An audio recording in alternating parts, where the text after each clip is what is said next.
feet. Downfield, caught! Broken tackle! Lassiter! Touchdown! Are you kidding me? There it is, Alex.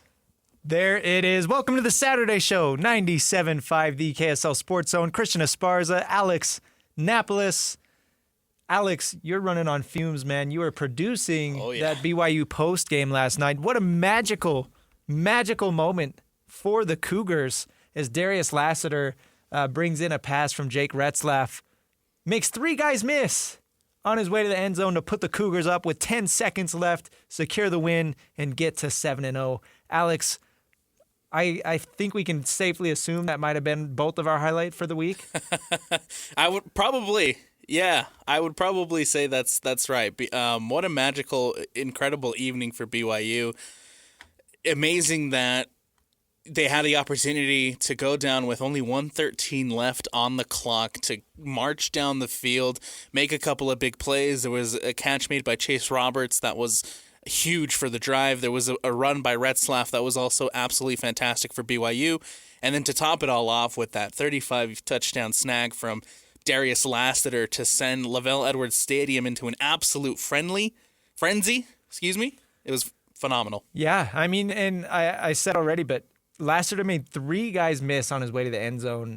One guy, the corner, right as he made the catch, and then he made the first safety miss. The guy dove at his legs, and he kind of jumped over him, and then the other safety came in, and Lassiter kind of juked him out of his socks on his way to the end zone. So what a way to win last night for BYU. Final was 38-35, and this was an Oklahoma State team that, you know, they were picked to finish towards the top of the Big 12, and then they lost to Utah earlier in the season, and they haven't really been the same since. They've been a pretty big disappointment as far as Big 12 teams, but everybody kind of knew, like, watch out for these guys because they still could be dangerous. They have a veteran head coach. They've got the Doak Walker Award winner at running back in Ollie Gordon III, who, by the way, had a bit of a resurgence last night. 16 carries, 170 yards, and 2 touchdowns. Had a 50-yard touchdown early on in the game. So everybody knew, beware of this Oklahoma State team. They could still be dangerous. They're 0-4 in conference now, 0-3 going into last night, but you know, they're kind of a sleeping giant. It was almost a trap game for BYU, and they almost fell for it. But Jake Retzlaff, man, credit to him. Absolutely. Credit to Oklahoma State, as you're saying, for coming in and giving BYU their best shot. I thought they came in for a team that was 3-3 on the year, hadn't won a conference game yet this season. They came in ready to play. And they truly gave BYU their best shot. You got to give massive props to Garrett Ranhel, the backup quarterback who came in, and I thought he looked good up until he unfortunately left the game with that injury. All of a sudden, Ollie Gordon decided to show up for the season and looked like the Doak Walker winner from last season. Yep. And again, credit to Oklahoma State for coming in, giving BYU their best shot, but even bigger credit to BYU for showing some resiliency, continuing to show why they are 7-0 and finding ways to win. Massive for Retzlaff and that offense to come out with 1:13 left on that clock to march down the field and be able to pull off this massive win for the program. It was, you're right, a massive win. And the Cougs are 7-0 now. They were already bowl eligible going into this game. Now they're 7-0. 4-0 in conference, pretty clear lead as far as the top of the Big 12 standings. And, man, this Oklahoma State team, they almost got them, though. And I want to look first at, I guess we'll look at that drive by Oklahoma State in the fourth quarter because it was huge, Alex. They took over with just over 9 minutes left in the game, and they drove and drove and drove 8 minutes and 20 seconds of possession time in that fourth quarter on the singular drive, and they capped it off with a touchdown to go up 35-31. Left BYU with just over a minute left.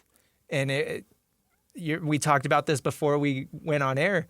We didn't know if BYU could pull it off because Retzlaff was banged up. He got hurt just before halftime.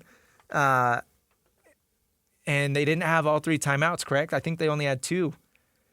And so there were definitely questions after Oklahoma State scored that touchdown. Could BYU pull this off, or were they going to get got at home? But Retzlaff made some nice plays, and then especially that one crucial play where he decided to tuck it and run it, slide down, hurry up, get to the ball, and spike that thing. Man, that was so exciting. Very exciting. And look, it wasn't BYU. I feel like, and I think maybe Christian, you can agree with me, it was not BYU's best performance. No.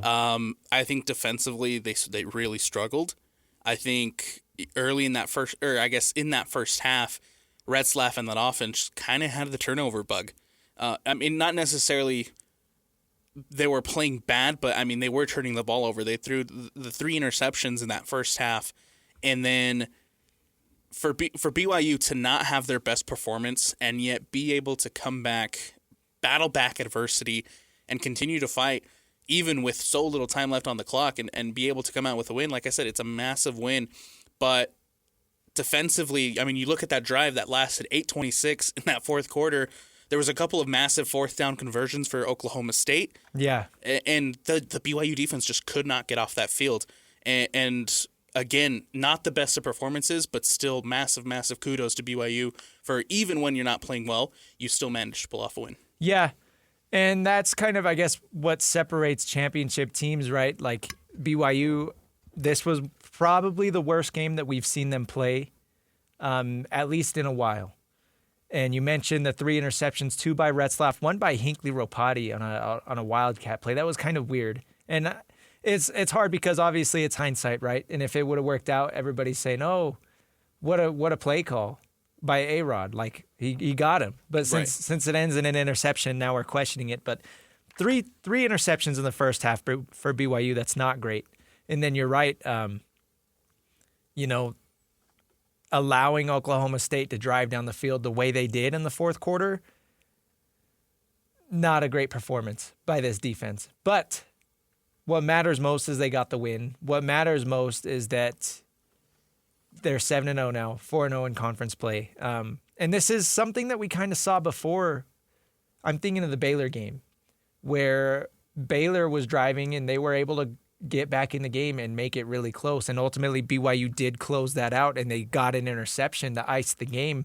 And this is kind of a conversation that we had, like they bent, but they didn't break, and they made plays when they absolutely needed it, which is good. That's good to see.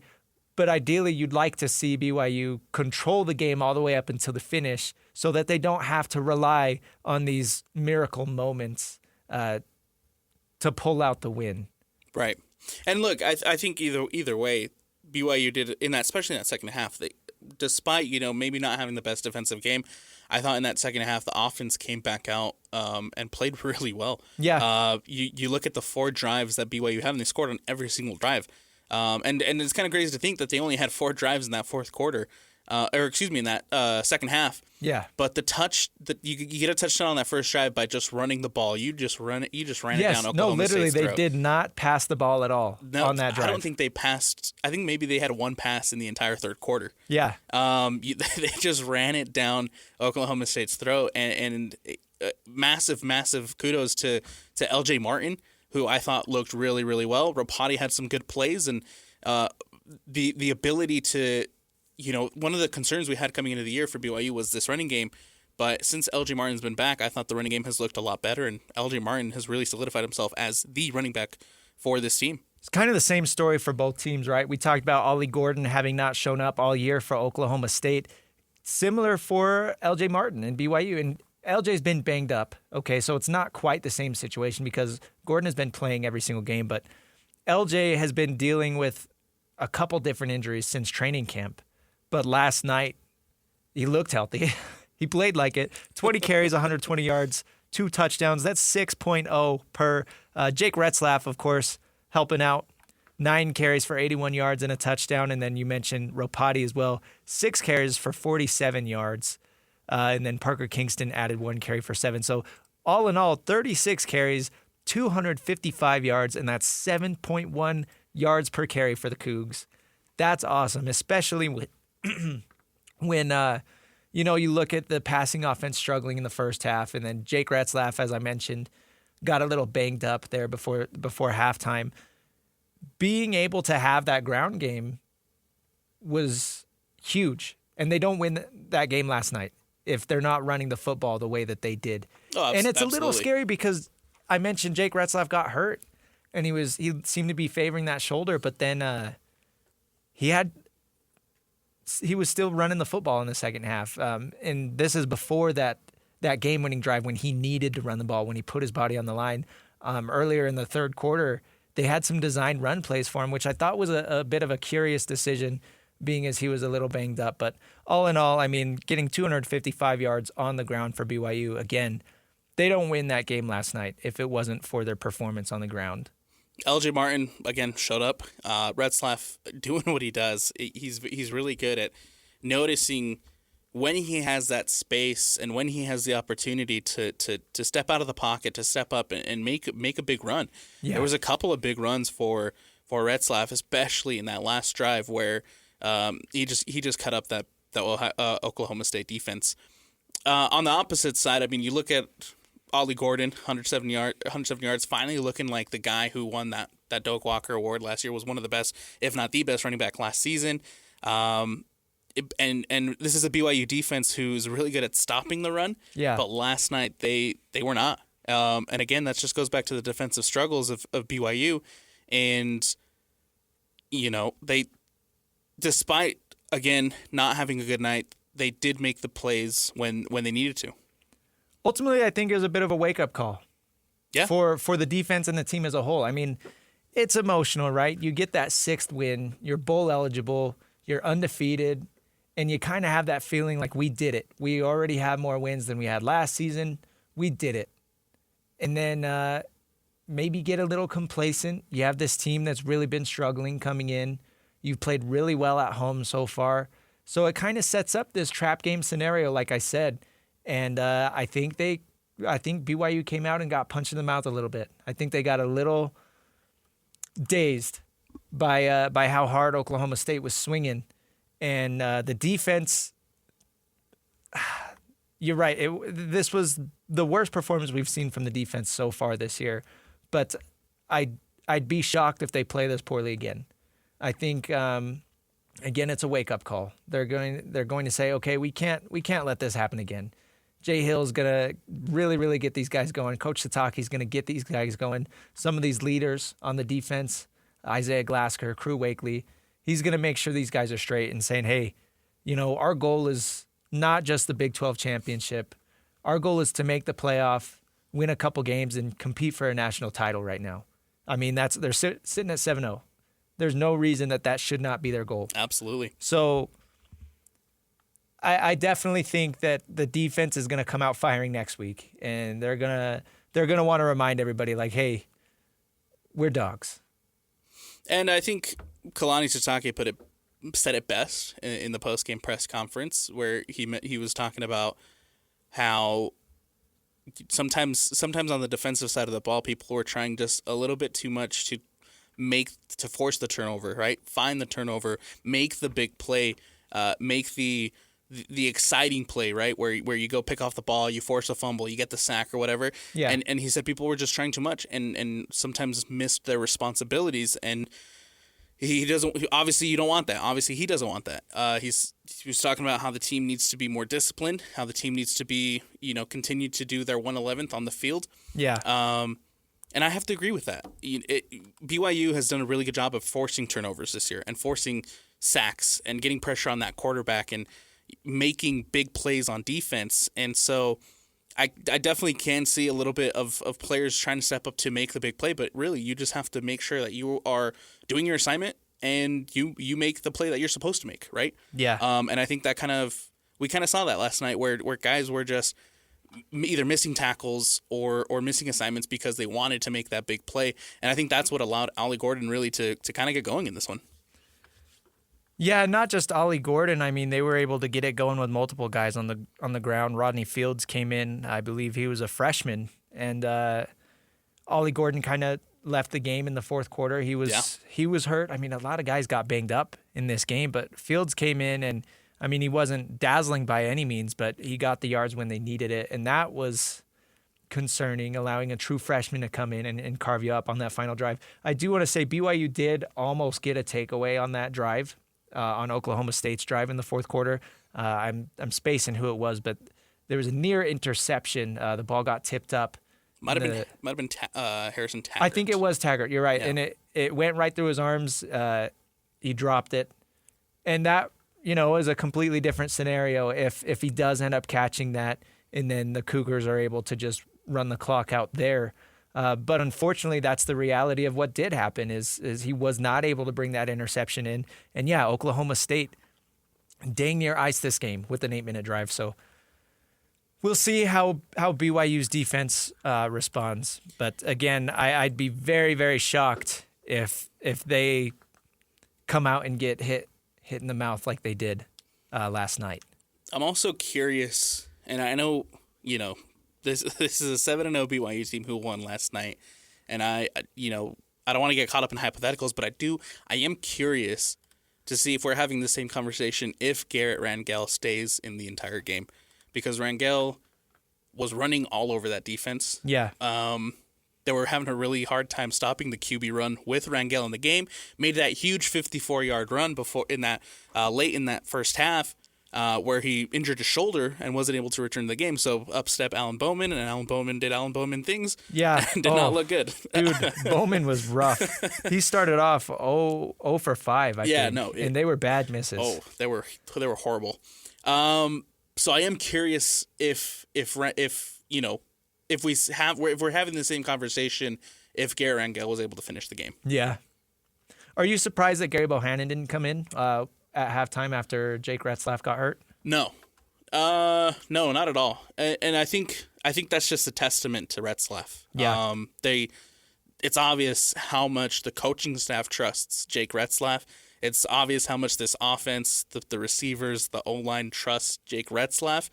And so I'm not surprised by the obviously by the decision to continue keeping that confidence and that faith in Jake Retzlaff. It was on an interception, right, to close out the first half. Yeah. He was trying to make a tackle. The Hail Mary. Through the interception, guy was coming, I can't remember who it was. Might have been Rawls. Was running back and made the tackle, kind of landed awkwardly on his shoulder, but came out in the second half looking fine. He did look good in the second half.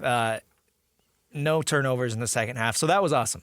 And, dude, oh, my gosh, we got to talk about that one run. I think it was in the third quarter maybe. It might have been in the fourth quarter.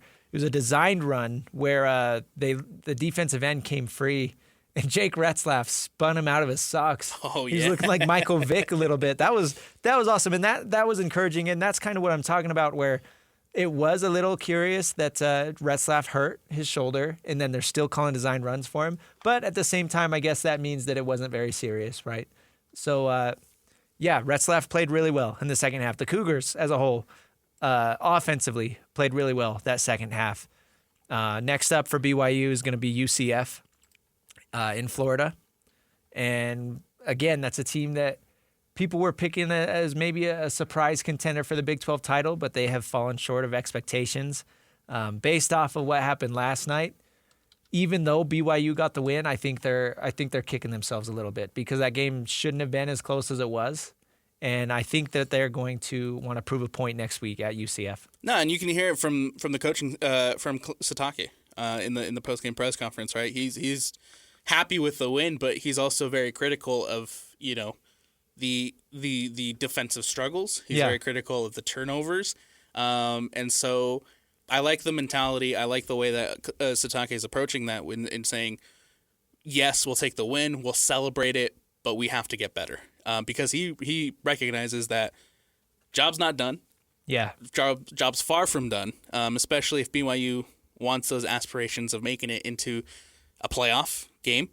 And so I love the approach of, yes, we won, however, we need to get better. UCF, going down to UCF could be a tough game. And so I'm right there with them. Just continue to get better, continue to come out and learn from either your mistakes, learn from some of the situations you were in against Oklahoma State, and just continue to build off of that and get better. Not the best of performance, but at the end of the day, man, you'll take 7-0. Don't get complacent, right? There you go. But 7-0 is, that's spectacular, man. Who would have thought? Definitely not us. Here are the Big 12 standings as of today. BYU, of course, 4-0 in conference. They played on Friday night, so the rest of the teams yet to play. Iowa State right there at 3-0, and then Texas Tech 3-0 as well. Kansas State, Arizona State, Cincinnati, Colorado, and West Virginia are all 2-1. And then you've got Arizona, Utah, they're 1-2. Those are the only two teams that are left that could potentially make noise, but we'll talk more about Utah later. I want to talk about how the rest of this conference schedule is going to shake out because it's pretty exciting. Iowa State, they're playing today. They are hosting UCF. That kickoff is at 5:30. Iowa State ranked number 9 in the country right now. They're actually ranked above BYU. So that's a little interesting, but as things stand today, it looks like BYU and Iowa State are going to be playing for the conference title. What do you think there? That'd be a fun matchup. I would take an Iowa State BYU Big 12 championship. I think both teams have looked good so far this year. Yeah. Iowa State's defense. I mean, we talk about how great BYU's defense has been. I really like Iowa State's defense. And so that would be just a fun defensive matchup in my opinion. And I'd take an Iowa State BYU. The interesting thing is these guys don't play in the regular season. Iowa State, their schedule looking like this after they play UCF today. Next week, Texas Tech, they're at home against Texas Tech. Then Iowa State's going to be on the road at Kansas. Then they host Cincinnati. Then they're at Utah. And then they host Kansas State. So the big ones to circle there are that Texas Tech matchup, that Utah matchup, and the Kansas State matchup. For Iowa. And then looking at BYU's schedule, of course, they play at UCF next week. Then they're on a bye before that big matchup at Utah, Alex. Then BYU hosts Kansas. Then they're at Arizona State and at home against Houston. So, theoretically, tough games for BYU. Obviously, the Utah game is going to be hard. No matter what happens to Utah today and next week, it's a rivalry game. You know it's going to be tough. Mm-hmm. And then that Arizona State game could be trouble for BYU. But outside of that, I mean, they should have this thing wrapped up. Yeah. The BYU could we could very well be talking about an 11-1 BYU team. Yeah. When it comes down to it. I'd be shocked if they have 2 conference losses. I'd be shocked. I would be too, especially with that schedule. Yeah. I like the Iowa State Texas Tech matchup, right? Both undefeated. That's a huge one. That's a very underrated matchup because huge, again, yes. Texas Tech 3-0 in conference right now. Both undefeated in conference play, and so possibly the winner of that, if not really considering the rest of the teams in the Big 12, the winner of that Texas Tech Iowa State game could very well be the one that is going to go represent the Big 12 in the championship game. That's very true, yeah. And it's weird because nobody is talking about Texas Tech at all, about contenders, but they could very well play spoiler for Iowa State. And this is what I mean, Alex. Imagine this scenario. Utah turns things around with Isaac Wilson under center. What if Iowa State loses to Texas Tech and or Utah and Kansas State? What happens there? So this could get very interesting. There could be 2 or 3 2-loss teams. Yeah. All contending for that spot across BYU in the Big 12 championship game. This so far, what I've really liked about the Big 12, right in Utah's first year, BYU's second year in this conference, man, is it's just so unpredictable. You think you got it figured out, and you think you know what's going to happen, and then all of a sudden everything just completely turns on its head because you have the number 1 team in the preseason, who's Utah, sitting at 1-2 in conference play. Yeah. It's been so unpredictable, but that's what makes you love it. That's what makes it so exciting. And so, of course, we'll look down the stretch. We'll see these matchups. Very excited for that Texas Tech Iowa State game. The Utah game versus Iowa State is going to be huge. The BYU Utah game, obviously. And so, man, anything can happen still in this league. Anything can happen. And we saw it last night. Yes. Almost had a devastating loss for BYU, but they turned it into a miracle, man. Way to go, Cougs. That was so much fun on a Friday night, and then we've got a full slate of football all day today, including including Utah kicking off tonight. That's a late 8:30 game. But before we talk Utes, Alex, I want to talk some Jazz in the next segment. They wrapped up their preseason slate last night, so we're going to hit that next on the other side of this break. Stay tuned. This is the Saturday Show, 97.5, the KSL Sports Zone. Welcome back. It's the Saturday Show, 97.5, the KSL Sports Zone. Christian Esparza, Alex Napoles. Alex, we are in the thick of it. The Jazz wrapped up their preseason last night, but it was a pretty ugly performance. It was in Portland. They lost to the Trailblazers 124-86. And let's just say I really hope that the Jazz aren't going to be this bad all year. I get that the goal is to quote-unquote tank and get the Cooper flag and yada, yada, yada. But you can do that without playing ugly basketball, right? Yeah, no, last night was not great. It was not good. And I think that I don't want to let this blowout loss to the Trailblazers kind of take away from the entire preseason, because I do think that the Jazz ultimately showed some bright spots in the preseason. Certainly. However, kind of a sour way to end the preseason, right? The Trailblazers are also one of those teams, over the last couple of years, the Trailblazers also have been struggling. Not one of the better teams in the Western Conference, right? And to get blown out that way to close the preseason, I do think that leaves a little bit of a sour taste, not only in the players' mouths, but obviously in the fan base's mouth. Oh, yeah. Yeah. Speaking of sour taste, I mean, in case you're not realizing, and I'm speaking to you, the listener, in case you're not realizing how bad this was, Lauri Markkanen, 1 of 9 shooting. His lone shot was a three-pointer. He finished with 5 points. Taylor Hendricks, another starter, 0 for 3 from the field. His only point, his singular point, came on a free throw.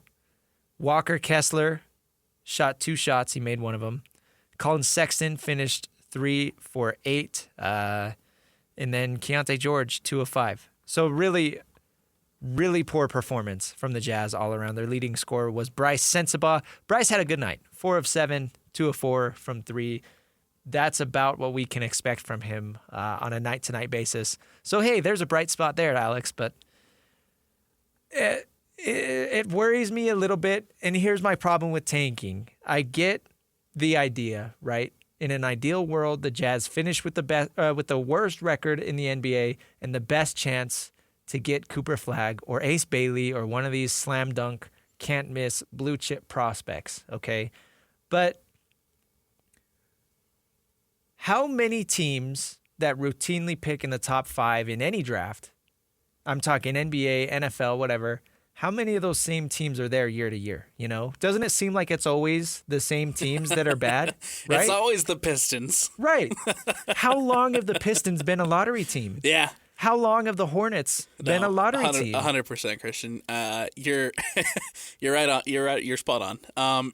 Just because you have the 1, the 2, the 3, the 4, the 5, pick in the draft, doesn't necessarily guarantee success. No. Right? You look at the NFL, right? When the Panthers, who have been having high draft picks over the course of the last couple of years, except the ones that they traded away, but they're still one of the lower end teams in the NFL. And the same thing can be said about the NBA, right? You look at the Pistons, and the Pistons have been poor for a while, and yes. they've had good picks. Cade Cunningham has been good, but they're still struggling, and so you're not always going to hit a home run in those lottery picks. No, and even if you do hit a home run, I think it's a culture thing, and it's you've got this extremely young team, and right now I'm speaking of the Jazz mainly. All these guys, 6 draft picks in the last 2 years. How many other guys are younger than 23, whatever. These guys don't know the NBA. Yeah. These guys are still learning. Yeah. And if all they know is losing, how can you ever expect them to win whether or not they get a Cooper Flag? And I'm not discrediting Will Hardy as a coach at all. I actually really like Will Hardy, and I think he's a really good coach. But these are young guys that, again, they are learning this new league. It's the most competitive at this level. It's the highest level of competition that you can get in the world at this particular sport. And if all they know is losing, I don't know how you can turn that around as a franchise. And I'm looking at the Spurs last year because they're a bit of an exception, not the rule, right? Like, the Spurs were so good for, from the late 90s until the late 2010s. The Tim Duncan era. The early 2010s, yeah. And then they kind of fell off because they lost all their talent. And they were bad for the last few years. And they got lucky and got Victor Wembanyama. And that's the funny thing, is they didn't have the worst record in the NBA, but they ended up winning the lottery. So that's why I don't like tanking in the NBA. You can finish with 22 wins and still end up with the 5th pick. Yeah. And I mean, you look at the case of like Victor Wembanyama and the Spurs, right? You do get the number 1 pick. You bring in Victor Wembanyama, but you still have to build around him, right? There's 5 guys on the court that also have to be playing at a high level to be successful, right? So again, you can tank, get these high picks, but at the end of the day, if the guys around him aren't right, and if the culture, like you mentioned, if the culture around them isn't right, it's not really going to amount to being all of a sudden one of the best teams in the NBA. No, and there are teams that have done it right. I mean, you look at the Thunder right now; they were able to really develop around their young talent, young players. But I mean, obviously, Chet Holmgren is a top 5 pick. But besides that, how many other top 5 were picks for? Who else was the top 5 pick for the Thunder in that case? Right. The only one that I can think of is Chet. They've just had a lot of picks. Yeah. Not necessarily, a ton of top 5 guys. And I know that's kind of the game plan that the Jazz are trying to emulate, but it just worries me. And you see performances like last night where it's just awful all around. It's an eyesore. And I was producing the Utah State basketball exhibition game, so I wasn't all eyes on this Jazz game, but I saw a lot of tweets about, the starters didn't even leave the locker room after halftime. Like, that worries me. That is worrisome. And I don't think the players were just lazy or anything. I'm not saying that, they were on strike or whatever, but for whatever reason, it was just such a bad performance. And if we're going to have to put up with 82 games of this, it really raises concerns on my end of, okay, what's the end game here? Okay, let's say you do get a top 2, top 3 pick in next year's draft. Then what? All these guys know is losing. And I don't see how that gets turned around. I don't. But, I mean, and then at that point, we're just kind of running around in circles. Right, exactly. We're just kind of running around in circles, and hey, this Jazz team has a lot of young talent, has players who can be really good, but then you lose a lot, you don't make the playoffs, and then we get back to the offseason, we're asking the same questions we were the previous offseason, where what's the direction of this team? Where are we going? What's the plan? What's the end goal? And we're just going to be, at that point, running around in circles and doing the same thing over and over again.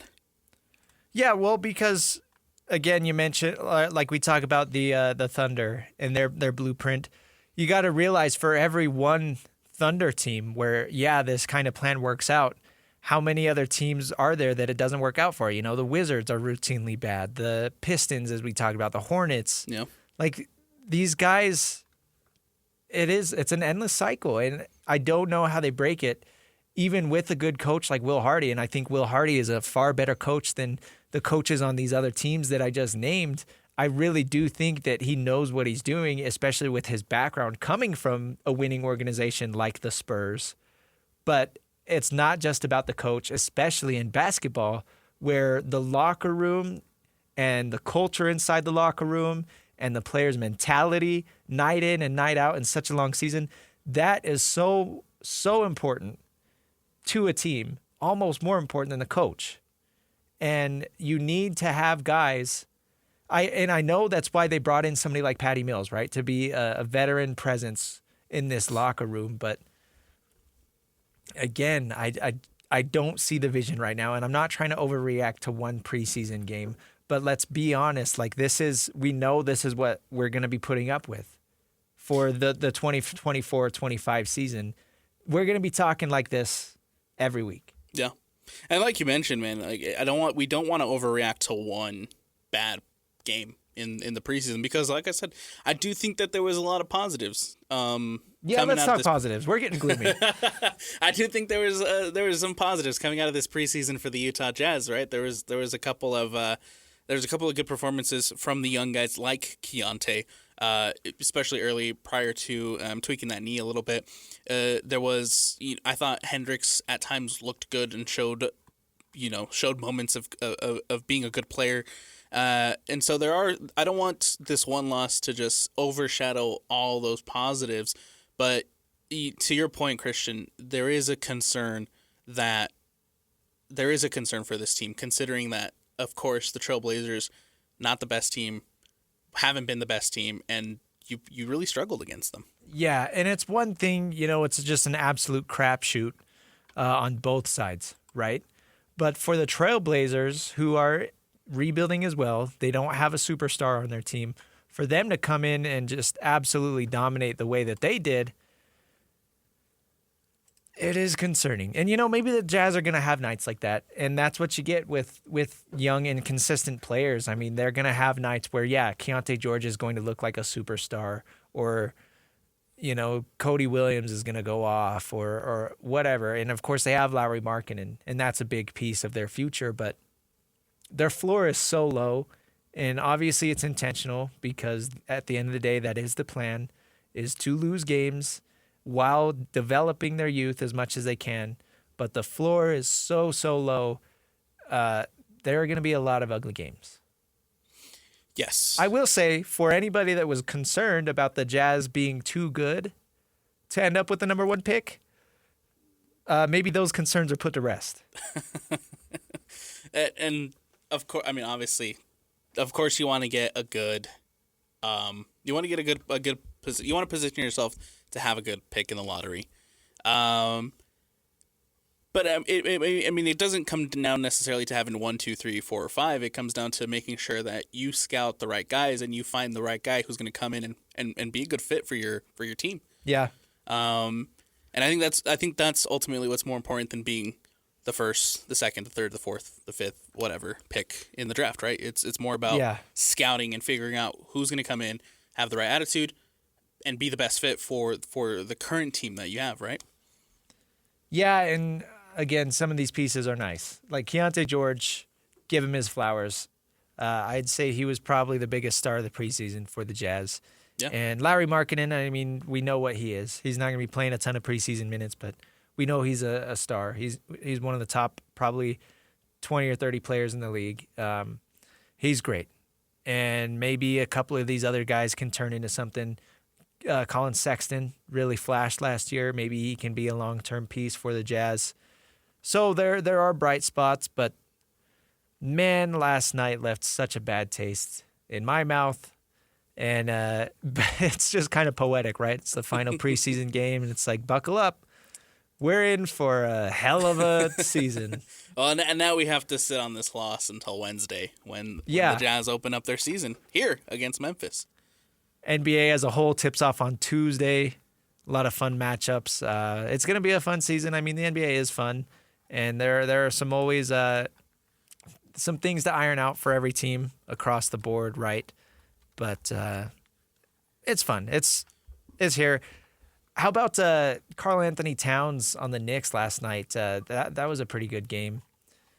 I'm spacing who they played. I remember doing it in my scoreboard update. Anyways, just there's always some interesting moves being made in the NBA, and I was seeing some tweets from Keith Smith from Spotrac. He was saying there could be some more moves made today because a lot of these teams in the luxury tax are going to be trying to cut as much money as they can so they don't have to pay those big fines. But again, the NBA season tips off Tuesday. We got Knicks at Celtics and then Timberwolves at Lakers. So there you go. I think seeing Karl Anthony Towns in a Knicks jersey is going to take some getting used to. But, Definitely. But, hey, 22 points last night against the Wizards. That was... The Wizards, that's what it was. Yeah. I'm excited to see what this Knicks team can do. I'll say that. Well, they were a conference finals team. Exactly. Real quick, Christian, before we go to break, does Boston repeat? No. I think it's too hard to repeat in the NBA, especially with these new luxury tax rules and things like that. And I know that Boston did a great job of keeping their core pieces.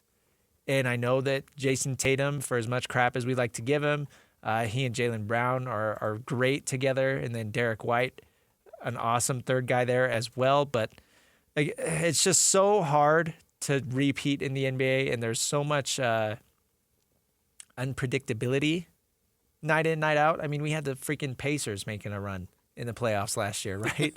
Like you just never know what could happen.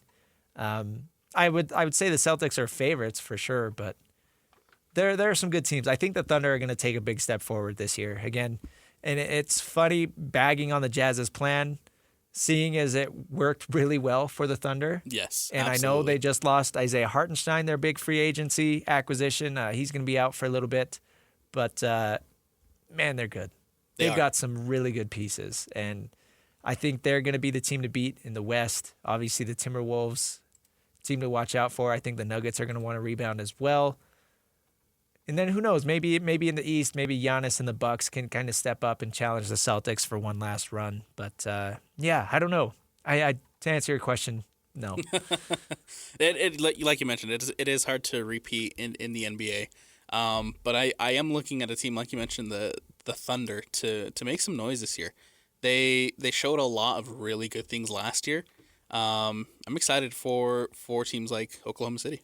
And they haven't hit their potential yet. That's the thing about the Thunder, is for as much good as we saw from them last year, we know that they still have room to get better. How much better can the Celtics really get? I think they drop off from last season. I don't think it's a significant drop off by any means because they have so much talent, but I mean, I don't think that they can play better than they did last year. Yeah, it's a good way to put it. Yeah. All right, let's take another break. Alex, on the other side, we're going to talk some technical fouls. We got a couple funny things to talk about. Did you see? This was funny. Some Penn State fans ran out with the USC football team. We'll talk about that next. This is the Saturday Show, 97.5, the KSL Sports Zone. It's the Saturday Show, 97.5, the KSL Sports Zone. It's time for Technical Fouls. This is our funny segment of the show where we kind of talk about people doing funny, silly, or stupid things in sports. Alex, let's get into it. I want to start off here.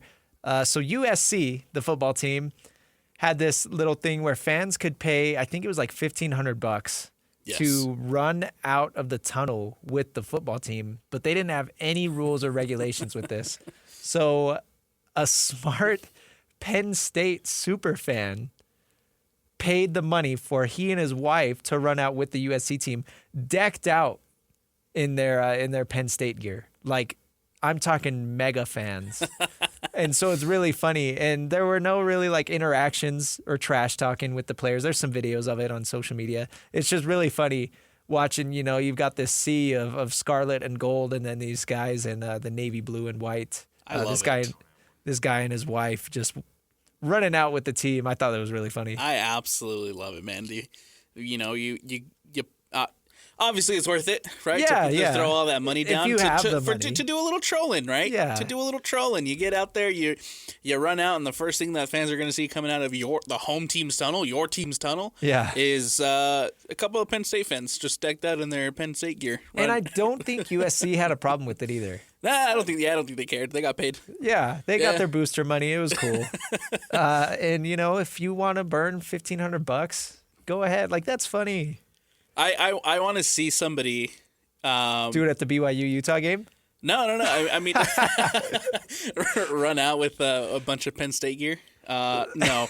I want to see somebody run out with BYU gear or Utah gear. I think that would be hilarious. Yeah, Especially yeah. Utah, considering, Yeah. they can't beat Utah. So I think that'd be hilarious.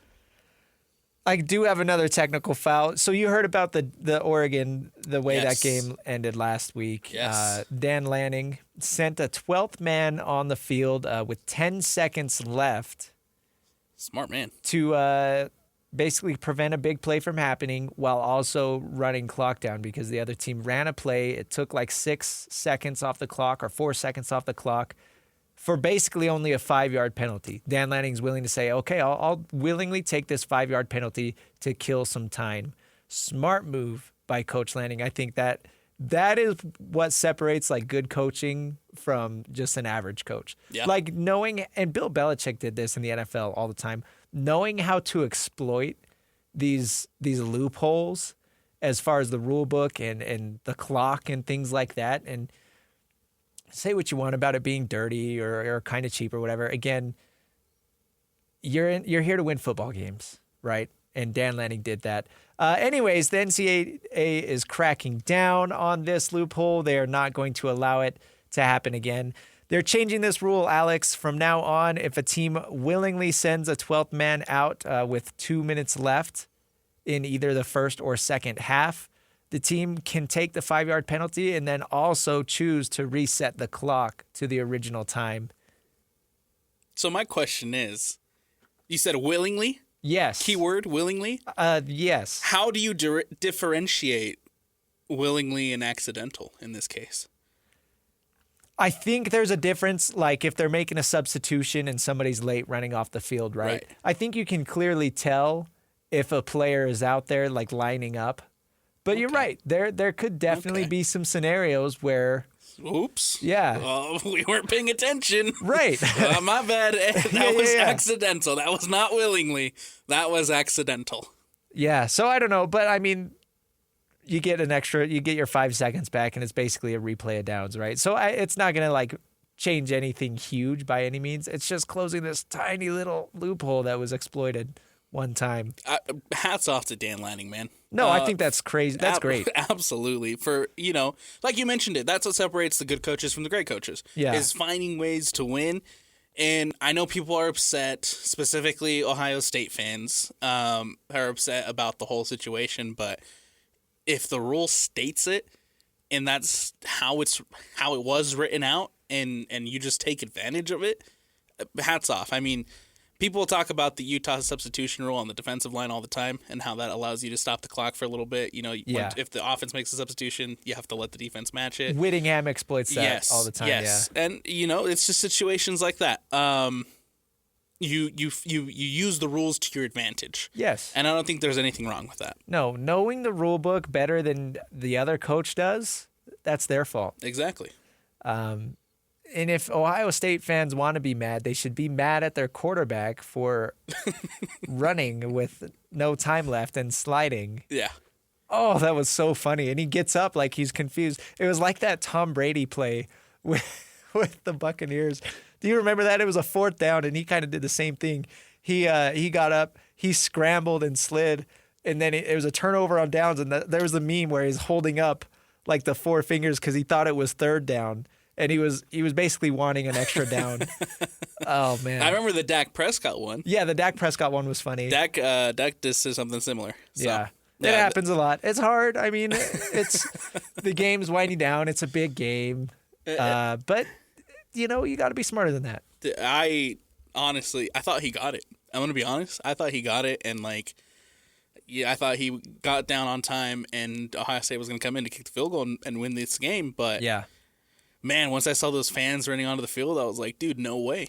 Hats off to Oregon, dude. It's a massive win. Yeah, that was a fun game. We've got some big matchups today, including Texas at Georgia. Yeah. So that's awesome. That one could very well be the make or break for Georgia's season. Yeah, well, Texas is the number 1 team in the country right now, so that's huge. And talk about Georgia having to play Texas and Alabama this year. And potentially more if they make it into the SEC championship. Right, yeah, so that's big. But yeah, a lot of fun games today. Looking at anything fun right now? Not really. Arizona State, Cincinnati. Oh, yeah, okay. That was... See, I'm looking at the top 25. That's why I didn't gotcha, see that. Gotcha. Looking at some Big 12 scores, and Cincinnati up 17-7 over the Sun Devils. Oh, that's huge. Yeah. Okay, well, we'll keep up with that as the rest of the show progresses. Alex, on the other side of the break, let's talk some Ute football. They're playing tonight against TCU. Late kickoff at Rice Eccles. We'll hit Utah football next. This is the Saturday Show, 97.5, the KSL Sports Zone.